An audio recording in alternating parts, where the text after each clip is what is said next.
Today's video is about saving money.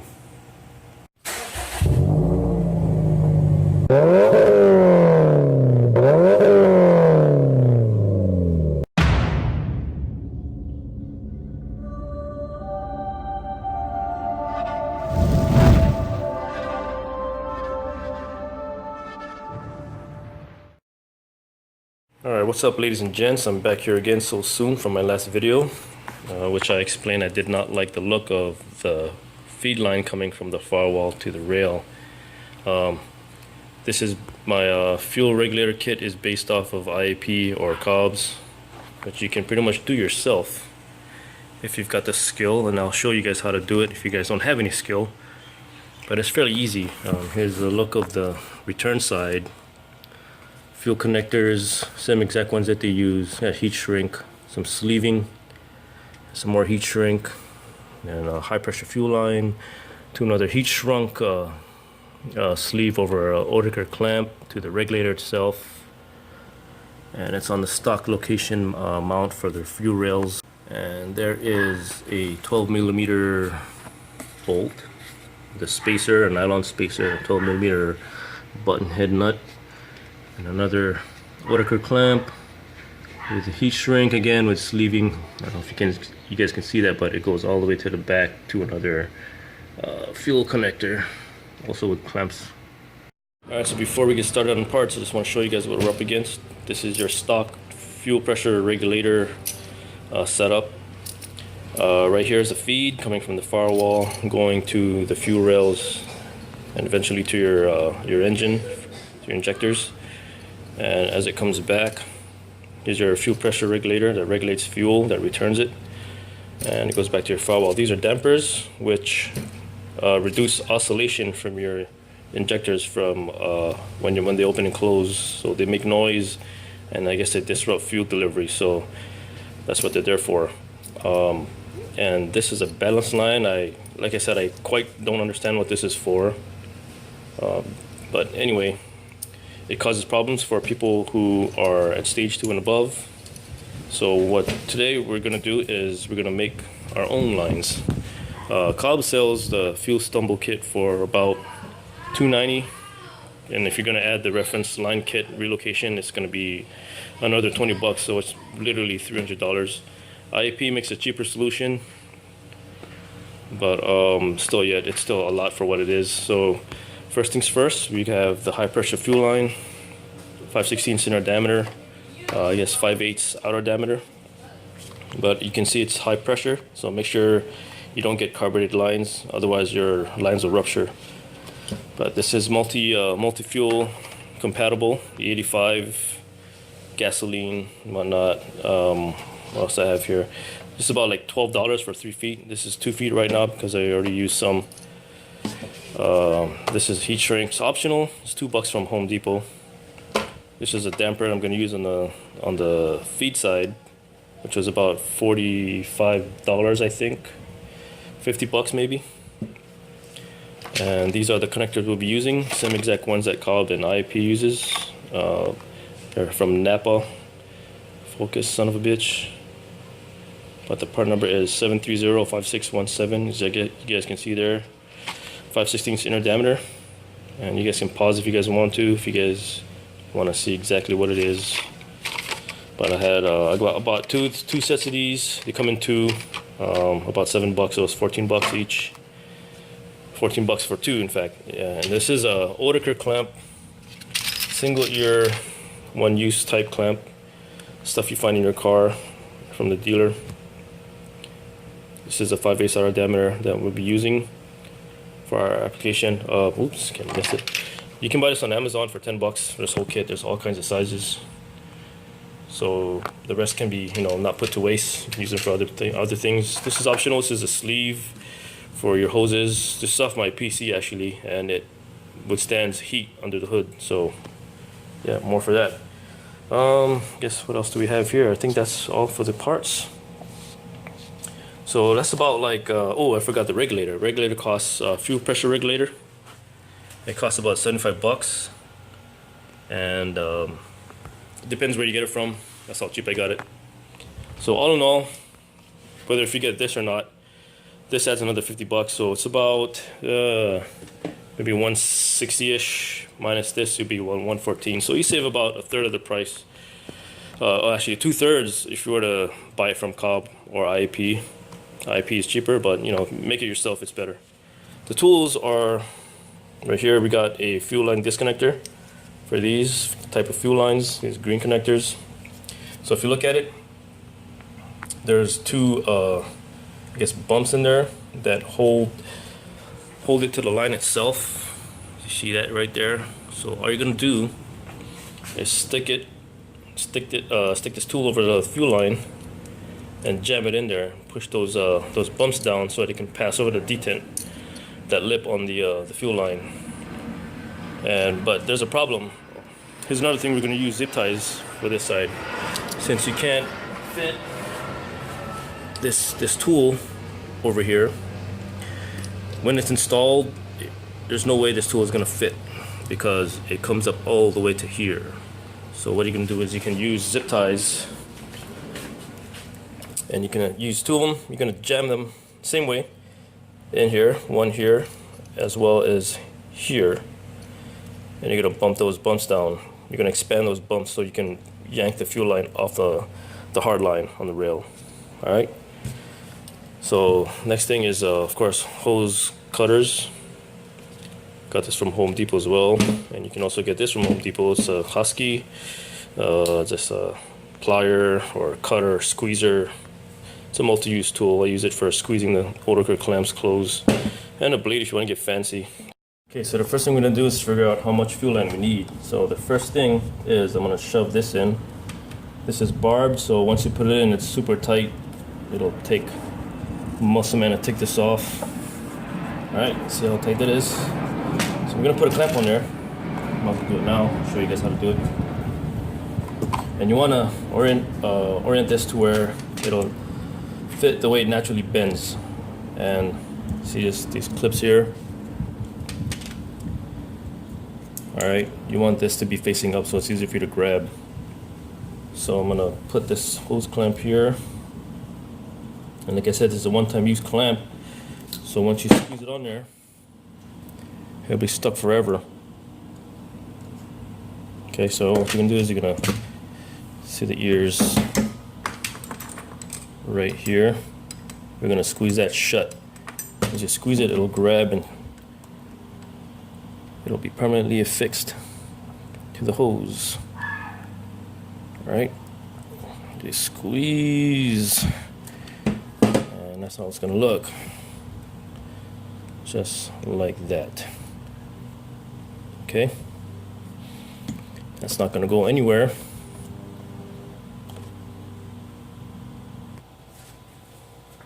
Okay, so the way these fittings work, there's a plastic fitting right here, a nylon, I guess pinchers. So you're gonna put them in here and wait till it clicks. See that? And then you're gonna just slide this over, just like that. Go anywhere. So we're gonna kind of gauge how much we need and how the orientation is. Make sure you have enough. You don't want to be too short. You don't want to end up having not enough and to where it'll pull and separate. So I'm gonna kind of do it this way. Kind of gauge where the connector will be and how far I want it. Roughly right there. Alright, I also have to factor putting a damper in here. I have to cut around this area, this segment, because the damper is going to be just like this. So I have to cut here. I have to make sure that whatever I cut does not make it too short to where there won't be any slack, and then things will bend or the line will pop off, which I don't think it will. Looks like it'll be right there. You can see letters, so I'll use my letters for reference for cutting. But it looks like it'll be that long. I'll just give it extra. You don't want to bend or curved or jagged cut. Okay, so that's it for that part. thought putting it on was hard, but to take it off. So you have the nylon white clip, I guess. You can just squeeze it. Hear that click? Sometimes you may not hear a click, and just pull, just like that. Easy. Okay, so I already cut the lines to accommodate this damper, so I'm gonna go ahead and just continue on clamping the other side of the fuel line where the firewall is. Pretty easy to do, guys. You want to spend that much on a fuel line that you can make yourself. It's pretty simple, you know, don't be scared. Let's see, we're gonna use some sleeve. Let's use some sleeve here. Let's put some sleeve. It's gonna be like about this long, so I'm gonna put the sleeve on. It's amazing how I use computer parts for my car parts. I never thought I'd be using this, but guess what? I am. So here we are. All right, we're just gonna center it. I'm gonna grab some heat shrink. By the way, the size of this is 3/4 to 3/8 inch. But let's see how big it is. It's gonna be that big. And the tool, I forgot, is scissors. You're gonna need to cut this. All right, so we're gonna go about right there, about half this size. This heat shrink. You can use a heat gun or a lighter. One thing is, you don't want to do this while you're on the car, while the fuel lines are disconnected. You're gonna explode your car. You don't want that, it's too dangerous. All right, we're gonna slide this over, and it's gonna do that. Let's go get a lighter. Light this bitch up. Ow, fuck. Oh, huge flame you got here. Okay. As you can see, it's starting to shrink. It's starting to look like a Cobb or IAP fuel line, just like that. See that? You can make it yourself. All right, so now we're gonna do the same here. We're gonna slide this over, but before we do that, you want to put this on first. All right, just remember the order of putting your heat shrink and clamps. You don't want to be stuck. Well, you can't be taking it off anymore because it's a one-time use. You'll be stuck going backwards. So you're gonna put the sleeve on, the heat shrink on first over the sleeve. It's gonna be a little tough. Is this the right size? Yes, it is. This thing is frayed, so I'm gonna try my best not to split the fray as much as I can. It's tougher than I thought. One thing you can do is use tape. Alright, so I guess I didn't cover all tools, but as you can see here, once you get that on, it's a little tight, but it works. Alright, now you can take the tape off. Just protected the fray. There we go. Okay, back in business. Alright, so now we're going to put the fuel line. So if you look at the damper, here's your lip that you're going to clamp on. You're going to clamp in front of, and here's a stop. So we're not going to go past this. We're going to go right about here. They also sell straight inline dampers. This is off of some kind of Subaru. I can't remember what it was. But if you go far enough, it should be good.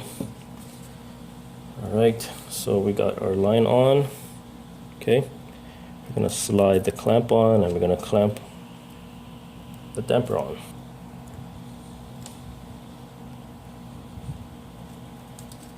Yeah, you don't want to use these the other Phillips screw type clamps. They come off pretty easy. Over time they back off, so you don't want that. You want to use something like this, something more stronger, something you know that won't come off. There we go, burning it again. Looking good so far. Use the blue flame. Alright. Oh shit, still on fire. Okay, so here's one half. And we're just gonna do the other side. which is connected to the engine still, but I'll take it off. Alright, so got it off. We're gonna put it on. Same thing. This side has no sleeve. I ran out of sleeve, so this is it. And we're gonna stick it in there. So you gotta remember, this has no stop. So this is where you're gonna clamp ahead of it. I guess this is a reference line where you can stop the hose. Alright, around there. And you can feel the bump, so that's where you want to clamp it. So we're gonna cover this with a full-size heat shrink. Okay, that's not going anywhere. Totally stuck. Since it's pretty close together, I'll just use the whole thing on here. So I'm just gonna cut maybe about 1/8 of an inch off, or 1/4. Looks like 1/4, and that should be our size here. Looks like we can fit this over.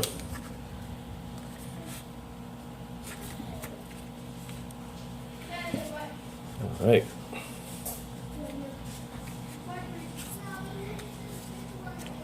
It's kids' first day of school today. They had so much fun. All right, so I'm gonna light this up one more time. Big ass flame.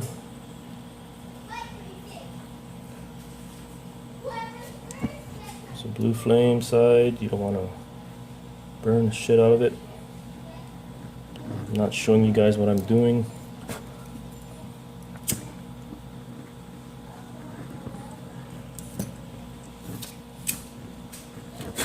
Alright. There we have it, guys. Our very own damped fuel stumble kit. Let's go put it together. Alright, so I got you over here. This guy can go over here. Same thing. Wait till it clicks. Just like that. Okay. All we gotta do is click it in.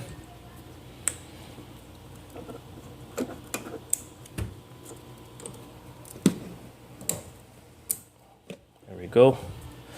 It's a little short for my liking, but you know what, it works.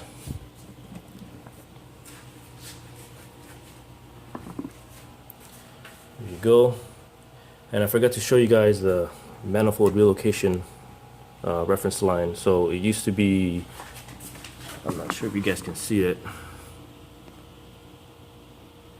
but there is a cap right about there at the intake manifold. It's got a rubber cap on there, but that's where the reference used to be. I rather prefer a dedicated nipple for the intake manifold. Excuse me, for the fuel pressure regulator on the intake manifold. But I guess Cobb did it, and it works fine. So that's why I'm doing it. So they offer this relocation kit for 20 bucks, which is basically a T and some vacuum lines. But because where I got the T from wasn't the same as Cobb's, I got this 1/4 inch inner diameter vacuum hose T, and I put an adapter with a step down to can't remember what the size was, but it's really small. But this is the vacuum line for the blow valve or BPV, and I put a little extension here just so that they all share the same reference line. But that's it. Just gotta zip tie it together, make sure it doesn't move. So the last thing we gotta do is prime the lines. Make sure we have enough fuel for start. So all we gotta do is turn the ignition on several times, leave it on for like 10 seconds or so, shut it off, turn it on again, and check for leaks. Alright, so when you prime your system, you're gonna hear some fuel going in, and you also wanna hear for your pump, make sure it's smooth working. Put the key in, ignition. Turn it to on but not start. You're gonna hear some noises. Okay. I'm gonna check for leaks.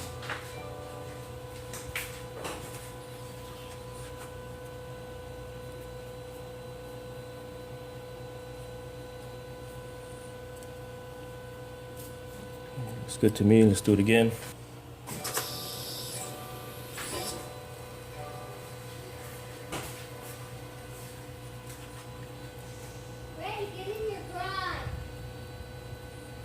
It seems dry.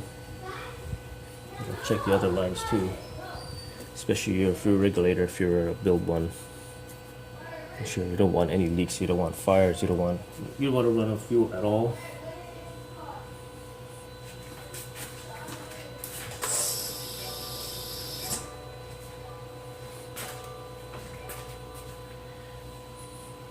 Okay.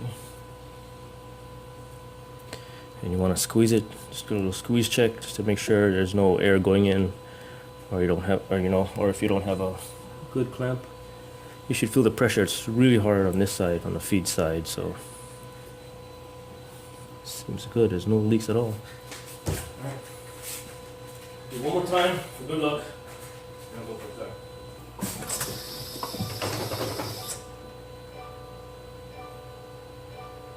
Alright, moment of truth.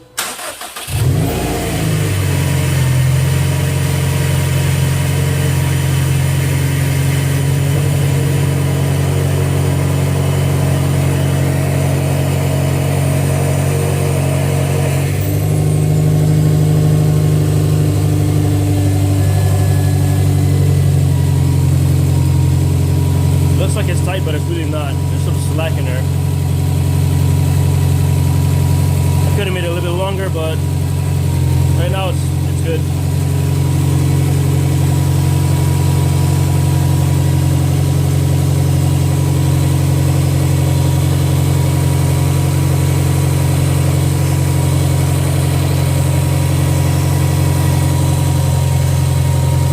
You gotta really check for leaks, guys. Squeeze a little bit, you don't want nothing coming out. Same for the ones you already done.